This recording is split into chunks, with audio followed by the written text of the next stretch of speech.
Nasukol sa Rizal ang isang Koreanong sangkot umano sa money laundering. Kabilang sa mga kliyente umano ay mga Pilipino na gustong pagbukaing legal ang perang galing sa nakaw, scam o sa mga politiko. Nakatutok si John Consulta, exclusive. Kasama ang Korean Interpol, pinasok ng mga operatiba ng BI Fugitive Search Unit ang apartment sa Taytay, Rizal. Unang inaresto sa unang palapag ang bodyguard ng target na armado ng baril.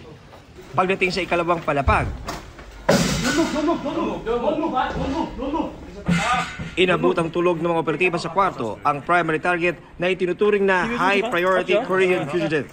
Ayon sa BIFSU, patong-patong na kaso ang kinakaharap ng 44 anyos na suspect na pasok sa Interpol Red Notice.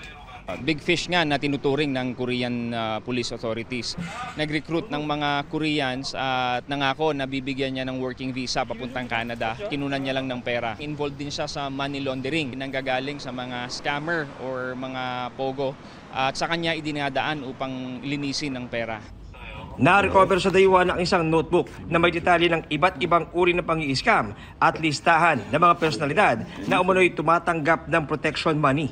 Na-discover din ng Fugitive Search Unit na nagsasagawa rin ang target ng money laundering activities para sa ilang Pilipino. Tagalinis ng pera, so maaaring galing sa nakaw, sa pang-scam or galing din sa mga corrupt politicians. May mga Filipinos din siya na nagiging kliyente.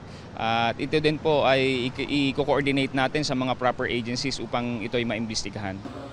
Isinailalim na sa booking procedures ang arestadong dayuhan at kasalukuyan nakakulong sa BI Detention Facility sa Bicutan.